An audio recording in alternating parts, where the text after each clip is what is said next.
Condolence po, tita. Kaibigan po ako ng anak nyo. Nagdala na rin po ako ng pera pang abuloy.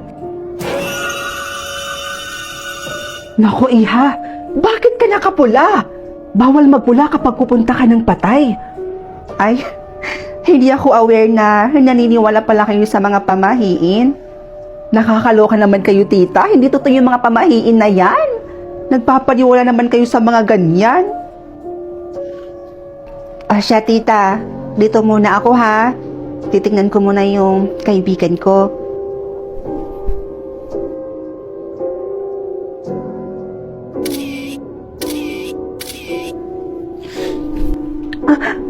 Alam mo bang bawal na bawal mag-picture sa harapan ng patay?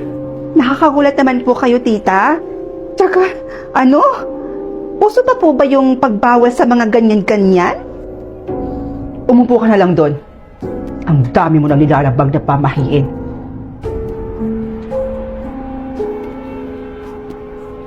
Nakakaloka yung nanay mo, Bessie.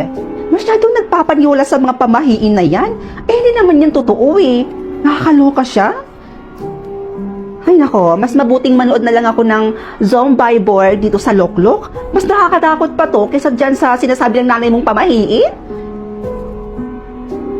Wow.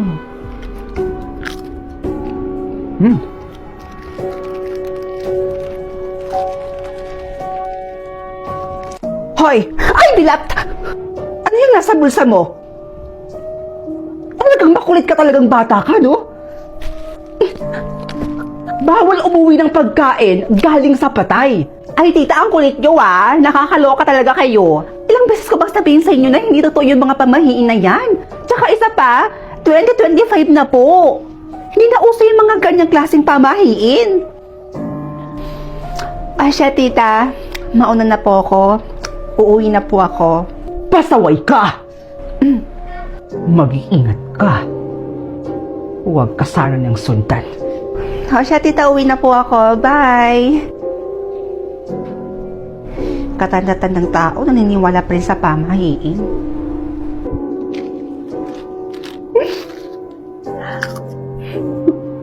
Sarap! Ay, awa! Ano yun? Sino ka? Sino ka? Hindi ako natatakot sa'yo, ah! Magpakilala ka sa akin, sino ka? Bakit mo ako sinusundan?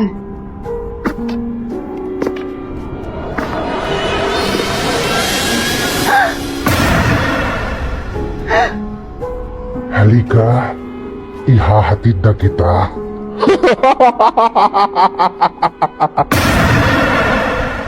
This is it! Merry Christmas, everyone! Hoy, girl. Yung gift ko para sa'yo. Tingnan mo na lang dun sa lamesa, ha? Ikaw yung nakabunot sa akin, girl? Yup. And I know, I'm 100% sure na magugustuhan mo yung gift ko na yun para sa'yo. At ako naman ang nakabulot ng pangalan mo, Rosette. Oh, really? At sana, magustuhan mo yung regalo ko sa'yo. Thank you. You're welcome. By the way, guys, nasa na kaya si Nimpa? I mean, pupunta pa kaya yun dito? Nahiya na ka mo pumunta yun dito, girl. Very well said, girl.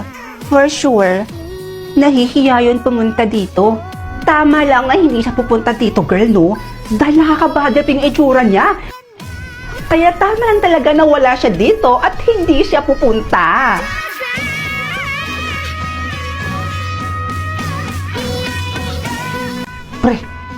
Pre! Tingnan mo si Nimpa, oh.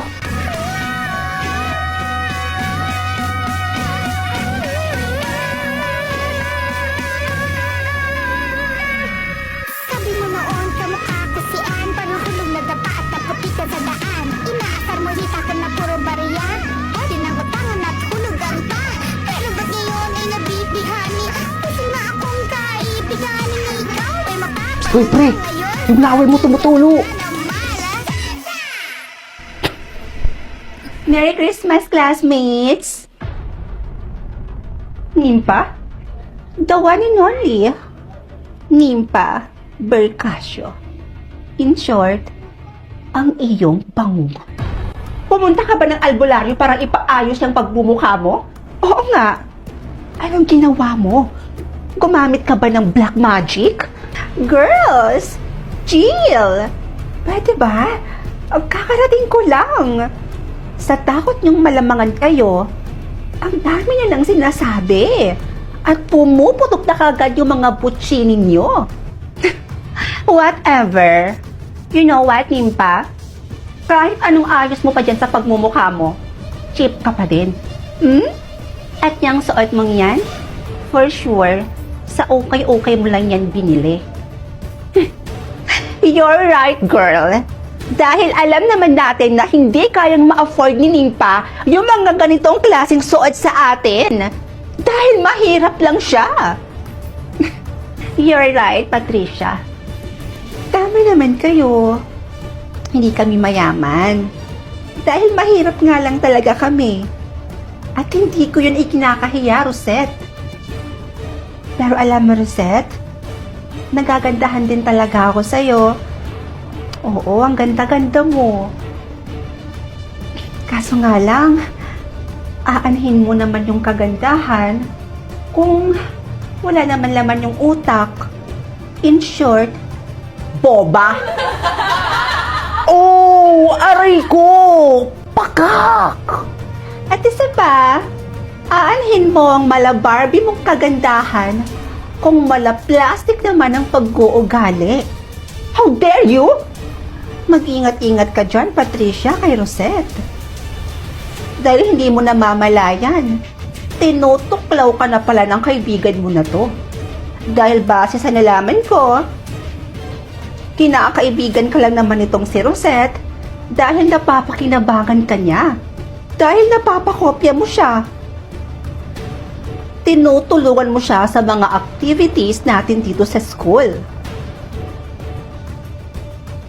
That's why, kinakaibigan ka niya. In short, pinaplastic ka lang ng babaeng ito.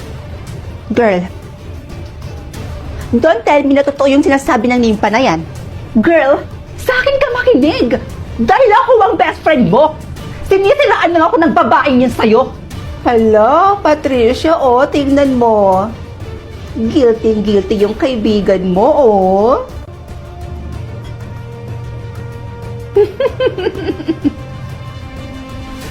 Guilty yarn. You know what, Nimpa? Kapag hindi ka pala nahimik dyan, babasagin ko yung pagmumukha mo. Oo. Chill ka lang. Ito namang aso na to, tumatahol na naman. Pinipikon mo talaga ako, ah. Walang iya ka?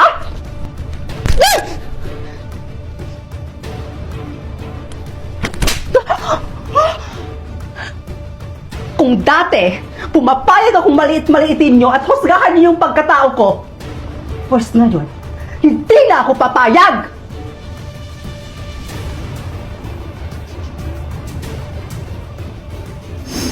Patricia, hawakan mo nga yung babaeng yan. Hawakan mo.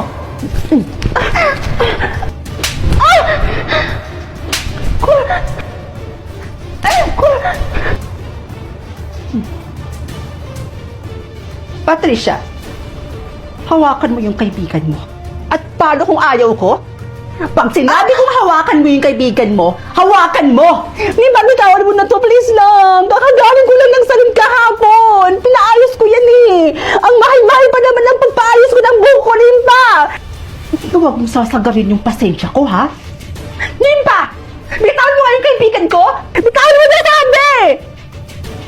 Pag hindi mo sinunod yung sinabi ko, kakalbuhin kita! Oo na, ito na.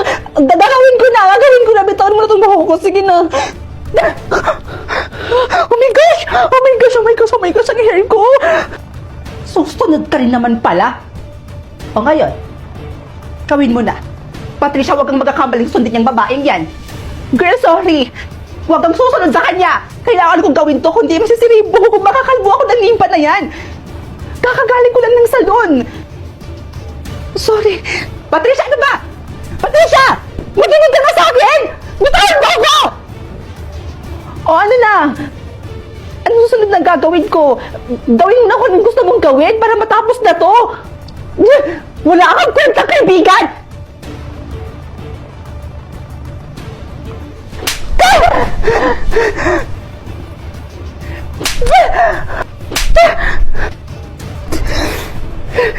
Girl, ayos ka lang?